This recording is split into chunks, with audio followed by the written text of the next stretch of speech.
Donc, bonjour à tous, bienvenue sur Aventure Crypto. Aujourd'hui, on est avec Thibaut de la chaîne Éternel Étudiant pour échanger sur un sujet que l'on voit pas mal passer en ce moment, et même voilà que moi personnellement on m'a demandé dans ma vie privée aussi à côté. Et c'est le sujet de est-ce que le marché crypto va remonter? Parce qu'il y a plein de personnes qui voient passer les infos, le Bitcoin c'est la fin, le marché crypto est en grande baisse avec voilà des hacks qui continuent, des mauvaises nouvelles qui s'accumulent et beaucoup de personnes qui se demandent au final est-ce qu'un jour ça va remonter ou est-ce que cette fois-ci c'est différent? Est-ce que cette fois-ci c'est la fin? Donc est-ce que ça vaut le coup que j'investisse ou c'est trop tard et ça remontera jamais? Donc peut-être c'est plus une vidéo pour recalquer quelques notions, voilà, rappeler des notions basiques d'investissement, peut-être aussi sur les cycles qu'on pourra échanger avec Thibaut.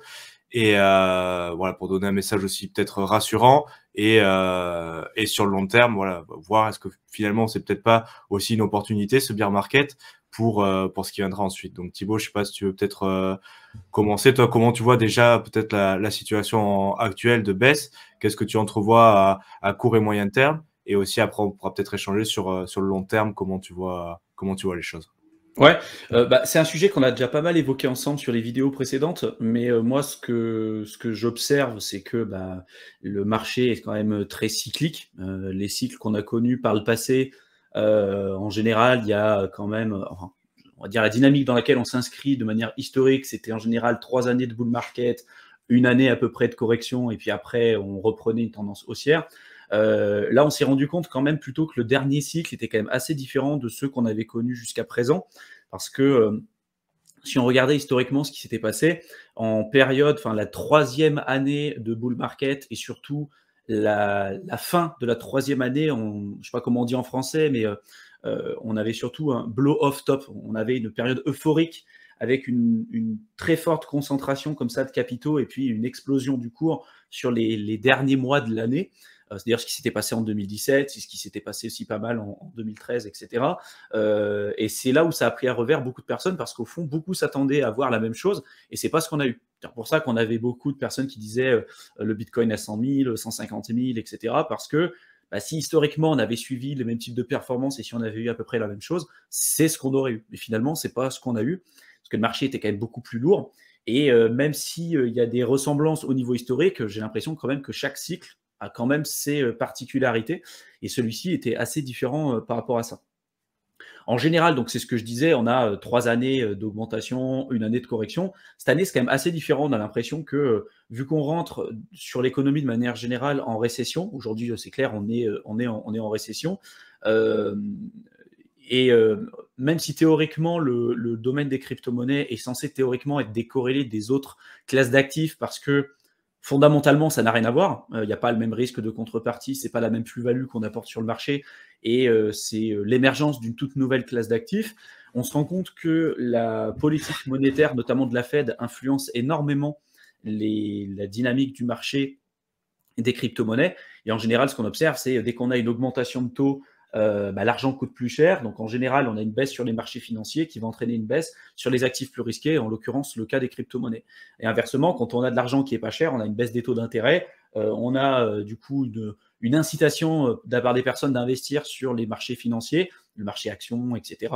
Et derrière, on va avoir des personnes qui vont décider de prendre plus de risques pour investir des capitaux sur le marché des crypto-monnaies.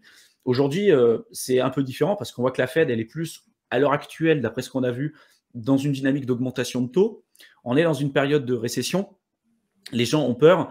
Il y a également aussi tous les conflits internationaux avec qui se passe avec la Russie, l'Ukraine, etc. Donc il y a beaucoup d'incertitudes et la plupart aujourd'hui des investisseurs ne sont pas prêts à l'heure actuelle d'investir dans des actifs qui sont censés être plus risqués. Donc peut-être qu'on sera dans une dynamique aujourd'hui où les épisodes cycliques de bear market, où on se disait théoriquement il y a 1 an de baisse et puis 3 années de hausse, peut-être que là, ça ne sera pas le cas. Peut-être qu'on sera sur une baisse ou une période de latéralisation qui va durer plus longtemps que prévu. Peut-être qu'on fera 1, 2, 3 ans de bear market ou 1 an et demi, 2 ans de bear market et puis peut-être 1 ou 2 ans de latéralisation pour après reprendre une tendance haussière. J'ai aucune idée de l'intervalle de temps que ça va demander. En tout cas, quelque chose où on n'est jamais sûr, mais là sur lequel je reste quand même très confiant, c'est qu'à un moment donné, ça va remonter. je ne sais pas quand, mais à un moment donné, ça va remonter, comme le marché action. Si vous regardez historiquement ce qui s'est passé, les performances historiques sur les 150 dernières années, malgré les grosses crises, malgré la crise des subprimes, la crise de 29, la décennie perdue, etc., ça a toujours évolué à la hausse, et ce depuis les 150 dernières années. Donc je ne vois pas pourquoi ça s'arrêterait. Et aujourd'hui, je pense que la Fed est dans une dynamique telle, même s'ils essayent d'augmenter les taux, on l'avait déjà expliqué un petit peu ensemble, il y a pas mal d'entreprises qui fonctionnent sous perfusion, donc ils essayent d'augmenter un peu les taux jusqu'au moment où ils vont arriver à une certaine limite où ils ne pourront plus le faire, sous peine de faire plus de mal que ce qu'il y a déjà. Donc je pense qu'à un moment donné, ils seront peut-être obligés de rebaisser les taux, et donc s'ils rebaissent les taux, là c'est de l'argent pas cher, donc le marché remonterait. Et voilà, pour moi, c'est pas une question de si le marché va remonter, c'est plus une question de quand. Là où il faut faire attention, c'est plus par rapport à sa gestion du risque et plus par rapport aux attentes qu'on a de la part du marché sur une période donnée. Tu vois, si on s'attend, on se dit tiens, j'investis, j'ai 10 000 euros de côté, j'ai pas forcément besoin de ces 10 000 euros sur la prochaine année, mais j'en aurai peut-être besoin dans 2 ou 3 ans, il faut faire attention. Parce que peut-être que le marché, il va peut-être pas remonter pendant 2-3 ans, tu vois, je sais pas. Mais si c'est de l'argent qu'on n'a pas besoin, avoir de l'argent de côté et commencer à l'investir aujourd'hui, et même à l'heure actuelle où on tourne cette vidéo, on est sur des niveaux qui sont quand même très intéressants pour de l'accumulation sur le long terme, quoi. Oui, tout à fait. Après, moi, je suis d'accord sur l'aspect cyclique. Et si on regarde le passé, après, le côté où je dirais que c'est différent pour le coup, et c'est ce qu'on a évoqué, ce que tu as touché, et ce qu'on a évoqué dans d'autres vidéos, c'est le côté récession. Et c'est vrai que pour le coup, on a un peu le cumul de fin de cycle qui se passait normalement. Voilà, là, on est peut-être au quatrième cycle aussi sur Bitcoin, 2011, 2013, 2017 et voilà, 2021, avec des cycles tout à fait normaux. Et c'est plus sur la mentalité des investisseurs qui, au final, voilà, avec un FOMO maintenant, voilà, plus dans une période de peur et de baisse du marché. Mais c'est vrai que ça se conjugue un peu avec l'aspect récession et voilà, resserrement du cycle du crédit, comme tu as dit, resserrement monétaire. Et du coup, voilà, un petit peu la fin d'une période d'abondance et d'argent facile qui, jusque-là, avait toujours existé depuis la création des cryptos. Voilà, depuis la crise de 2008, où ils ont commencé à renflouer, à faire du bail-out, à imprimer beaucoup d'argent. Et une tendance qui ne s'est pas vraiment arrêtée et qui a explosé voilà, en 2020 pour la crise du Covid, où là, les proportions ont été multipliées. Il me semble que, je ne sais plus exactement, tu vas peut-être nous corriger, mais que la Fed a imprimé peut-être 40% de tous les dollars en existence, qui est de cet ordre de grandeur-là. Enfin, depuis que le dollar existe, depuis 2 siècles. Ouais. En 2 ans, en moins de 2 ans, ils ont imprimé plus de 40 dollars en circulation. En fait, je crois que la Fed a été créée, pareil, il faudra me corriger, mais je crois que c'est dans les années 1913, un truc comme ça. Ouais, début des années 1900, ouais. Voilà, c'est ça. Et du coup, entre, on va dire, de 1900, de la date à partir de laquelle la Fed a été créée, jusqu'en 2020, on a eu X montants de dollars qui ont été mis en circulation. Et là, de ce qu'on a en dollars en circulation en 2022, la date à laquelle on fait cette vidéo, sur les 2 dernières années, donc entre 2020 et 2022, il y a eu 40% des dollars qui ont été imprimés. Donc il a fallu 2 ans pour imprimer 40% de plus de dollars, alors qu'il a fallu presque plus de 100 ans pour mettre le reste en circulation. Donc il y a eu, sur ce court laps de temps, je ne parle pas d'hyperinflation, mais il y a eu une impression monétaire comme on n'a jamais eu connue, quoi. On mettra peut-être le schéma sur notre vidéo, mais c'est vrai que si on regarde le M1 Money Supply, enfin le graphique de l'impression des dollars, on a vraiment voilà quelque chose qui du coup était totalement aplani des années 1900 jusqu'à 2008. 2008, on voit un tout petit pic où on se disait vraiment c'est voilà c'est le gros sauvetage, on a imprimé plein d'argent, on ne fera plus jamais ça. Et après, on voit que 2020, c'est le pic qui a aplati toute la courbe précédente, avec vraiment une impression énorme et sans précédent, et même avec des données qui ont arrêté d'être publiées voilà, pour pas affoler peut-être trop les gens. Mais voilà, donc du coup, il y avait une période d'inflation très importante, voilà, d'inflation monétaire qui mène à une inflation des prix qu'on connaît aujourd'hui, parce que voilà, c'est totalement lié. C'est un des facteurs qui avait peut-être été anticipé par certains acteurs et qu'on voit arriver, où il y avait, voilà, on disait que cette pression monétaire n'allait pas affecter les prix. Après, voilà, on a changé un peu le schéma narratif en disant, ouais, ça amènerait une inflation qui est temporaire. Là, on se rend compte, ça fait déjà que l'inflation n'est pas du tout temporaire et qu'elle est même là peut-être pour durer. Donc, du coup, voilà, on anticipe une période de récession qui est, au final, historiquement, ce qui est nécessaire pour calmer une hausse des prix sans contrôle, voilà, pour juguler une inflation. je sais plus qui c'est qui disait ça, il me semble que pour contrer des prix chers, il faut des prix encore plus chers parce qu'au bout d'un moment, voilà, les gens arrêtent d'acheter, arrêtent de consommer, il y a un ralentissement de l'économie et une baisse des prix automatique. Après, c'est pas une baisse qui est facile, c'est pas agréable, c'est pas indolore pour les personnes, mais voilà, historiquement, c'est ce qui a fonctionné. Et c'est un peu ce qui a été empêché suite à 2008 d'assainir un petit peu en laissant des entreprises fermer les portes, en laissant voilà des business fermer boutique. Et comme ils n'ont pas voulu les laisser faire ça pour ralentir l'économie, il y a une impression monétaire pour maintenir tout ça à flot et on arrive un peu voilà au bout du système. Et maintenant, il va falloir passer par une phase un peu plus douloureuse de désendettement, de baisser l'impression monétaire et baisser les prix. Et ça va passer voilà par une phase de récession qui va pas forcément être facile. Mais pour revenir au sujet qui se conjugue avec une fin de cycle haussier et donc un bear market crypto. Et c'est pour ça, je pense qu'on a dit que les cycles précédents, il y avait plusieurs modèles, notamment le stock to flow, les modèles basés sur le halving qui prédisaient de manière sur les 3 derniers cycles ce qui s'était passé, voilà, ce que tu as décrit Thibaut, hein, un an de bear market, enfin un an de bear market après le halving qui occure pendant ce bear market et un an et demi après le halving, l'atteinte d'un nouveau pic. Voilà, donc c'est quand même assez timé, des cycles tous les 4 ans avec des temps assez précis et attendus, et ce que les gens attendaient aussi sur ce cycle-là, qui au final ne se sont pas concrétisés. Et on pourrait voir des allongements du bear market. Moi, c'est aussi un scénario que j'envisage pour 2022, même 2023, où on dit voilà, là, on commence à arriver après presque un an de bear market sur le marché crypto, mais moi je vois bien continuer fin 2022, début 2023, en fonction du contexte mondial, voilà, qui est quand même sans précédent, il faut le rappeler. Mais après, il faut pas oublier que au niveau historique, il n'y a jamais eu une classe d'actifs qui a fait que baisser, qui est jamais remonté. Il y a des cycles qui sont de périodes plus ou moins longues, plus ou moins importantes et plus ou moins régulières. Mais comme toi, j'envisage que c'est pas du tout la fin. Il y aura forcément une période de remontée, un bear market qui sera beaucoup d'acteurs qui disent que ce sera lié avec une reprise économique, une reprise de l'impression, voilà, une baisse des taux, donc un retour peut-être des investisseurs vers des investissements plus à risque. Mais je suis pas sûr non plus que ça sera un catalyseur, mais je suis pas sûr que ça, pour le marché des cryptos, ça soit la seule source de reprise. Il peut y avoir plein d'autres choses qui forcent les gens à s'y intéresser, à réinvestir. Mais c'est vrai qu'après sur l'aspect cyclique aussi, on remarque qu'il y a quand même une baisse des amplitudes, surtout à la hausse. Et je parle du Bitcoin là, plus précisément, mais des baisses de rentabilité, ce qui est normal aussi du fait qu'il y a beaucoup plus d'investitionnels, il y a beaucoup plus d'argent. Les market cap, on arrivait, je pense, à 3 trillions vers le plus haut du bear market en capitalisation sur le marché des cryptos. Donc évidemment, ça se comprend aussi. Plus il y a de gens qui rentrent à chaque cycle, on fait plus d'onboarding, il y a plus de gens qui rentrent, donc la masse monétaire nécessaire à faire bouger le prix devient de plus en plus importante.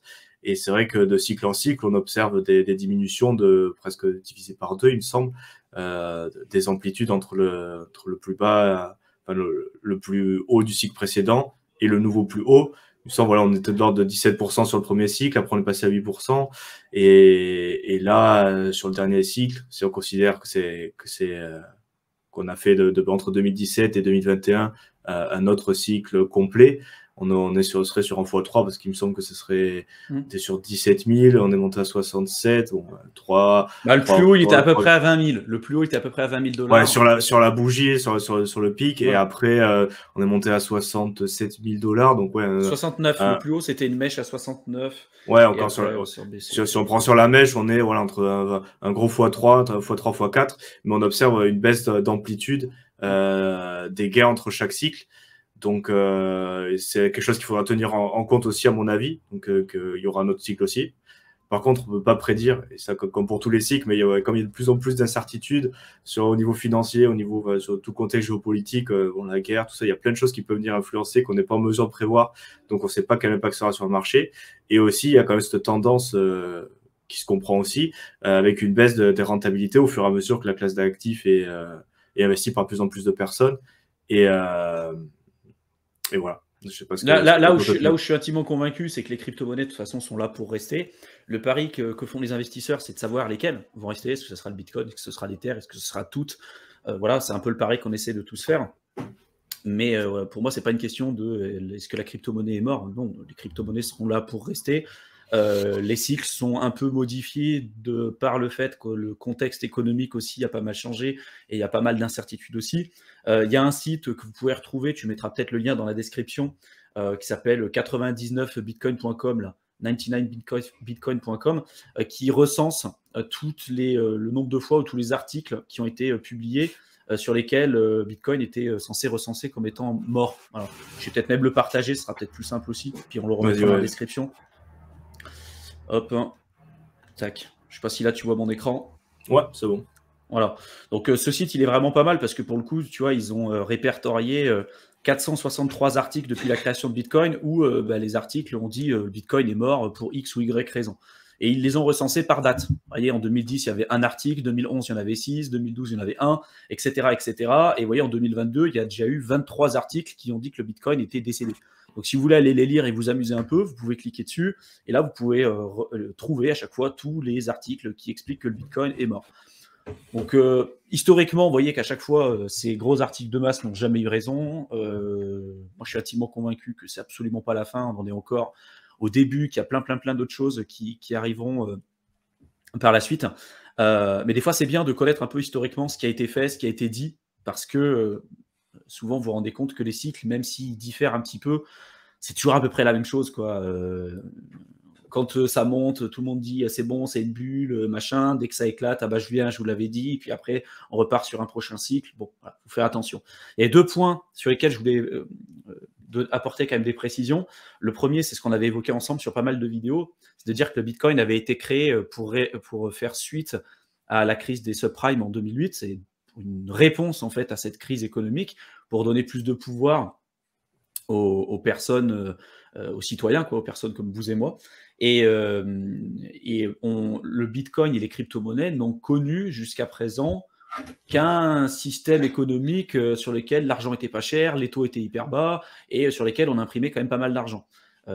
Pour l'instant, les crypto-monnaies, même si elles ont été créées, et plus spécifiquement le Bitcoin, a été créé pour donner une réponse à une politique monétaire comme celle qu'on a aujourd'hui avec beaucoup d'inflation, etc., ça n'a jamais été testé vraiment en temps réel, tu vois. Donc j'ai envie de dire, ça peut être le test ultime. Tu vois, je me dis, en fait, là, si le Bitcoin et les crypto-monnaies n'arrivent pas à tirer leur épingle du jeu dans ce système économique, enfin dans la dimension dans laquelle on est aujourd'hui, je me dis, c'est dommage, tu vois, parce que pour le coup, ça serait quand même fou, parce qu'en fait, ça a été créé pour ça, tu vois.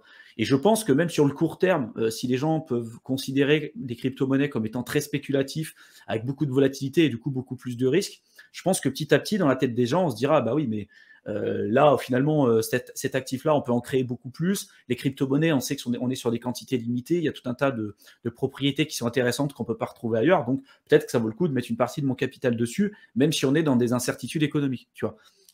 Donc, à voir un peu comment ça va réagir dans ce nouveau domaine économique. Et la deuxième chose que je voulais évoquer, c'était le fait que les épisodes de halving, à chaque fois, on explique et on s'est rendu compte que l'un des plus gros catalyseurs qu'on avait pour le lancement d'un bull market, c'était le halving. On sait que dès qu'il y a le halving, on a le nombre de bitcoins qui sont mis en circulation qui sont divisés par 2. Donc, on divise l'offre en circulation. Si on a une demande identique, la loi de l'offre et la demande fait que le prix augmente.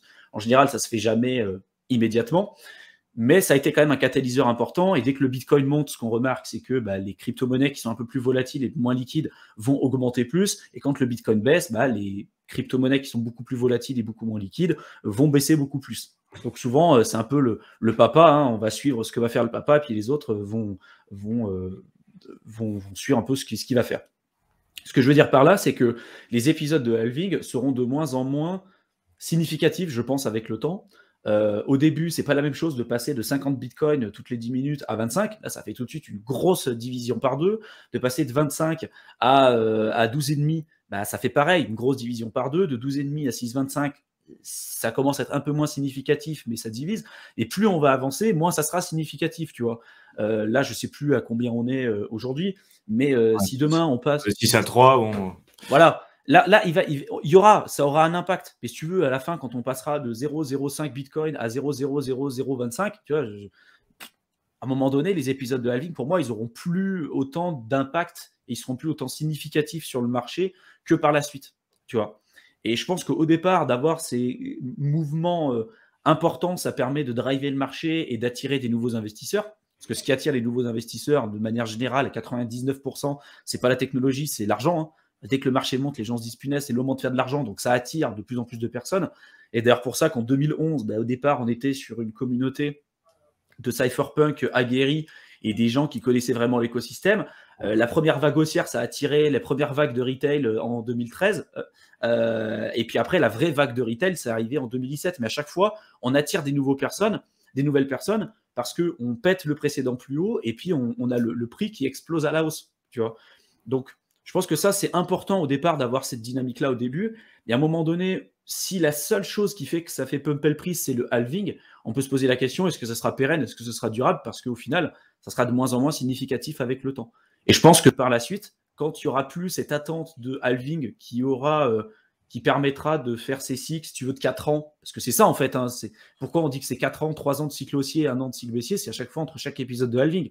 Mais vu que ces épisodes de halving après deviendront de moins en moins significatifs, qu'est-ce qui fera en sorte que le marché restera dans une dynamique haussière? Je pense que c'est quand il y aura un shift vraiment dans la compréhension de l'écosystème et dans la compréhension de la vraie plus-value que les crypto-monnaies peuvent apporter aux gens. Tu vois, quand les gens comprendront que derrière, oui, c'est pas que de la spéculation, oui, il y a le côté résistance à la censure, tu vois, il y a des vrais atouts. Et quand les gens auront vraiment compris ça, là, on pourra vraiment attaquer une tendance haussière qui sera pérenne et qui sera plus uniquement dictée par uniquement les épisodes de halving. Tu vois. Je sais pas si j'ai été clair.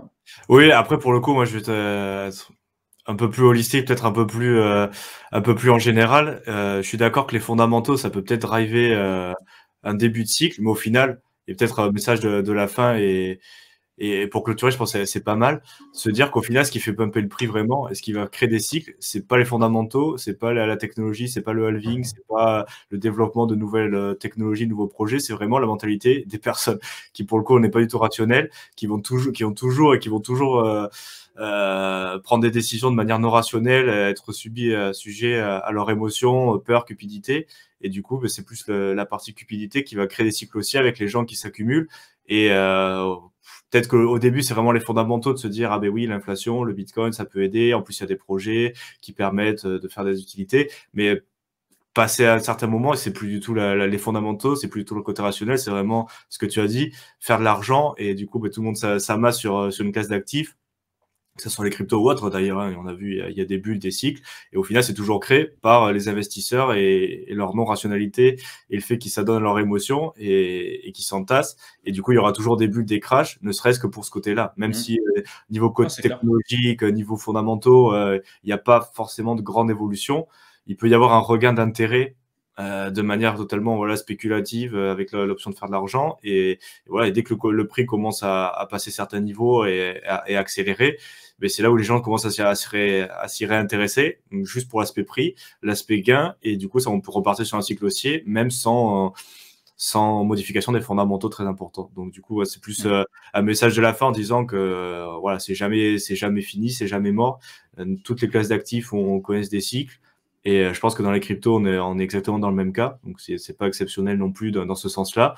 Et il y aura notre cycle haussier. Après, on peut pas prévoir quand et dans quelle proportion. Mais voilà, ça existera. Donc, peut-être un message aussi de garder la tête froide, garder confiance, continuer à se former. Et aussi, si on a vraiment un cycle baissier, que ça continue de baisser, c'est peut-être pas un mauvais moment pour commencer à rentrer petit à petit pour profiter des possibilités, des opportunités du prochain cycle. Donc voilà, je pense qu'on va terminer là. Si ça vous intéresse du contenu comme celui-là où on échange librement sur des sujets qui nous paraissent intéressants avec Thibaut, n'hésitez pas à vous abonner à ma chaîne. On fera d'autres contenus comme ça. Et si ça vous intéresse plus l'investissement de manière générale, mais aussi le business en ligne, vous pouvez aller voir la chaîne de Thibaut. Je mettrai le lien en commentaire. Donc, il fera du contenu régulier et de qualité. Donc, n'hésitez pas à aller jeter un coup d'œil. Et du coup, pour notre part, on vous laisse et on vous retrouve dans une prochaine vidéo. Merci, au revoir. Salut à tous.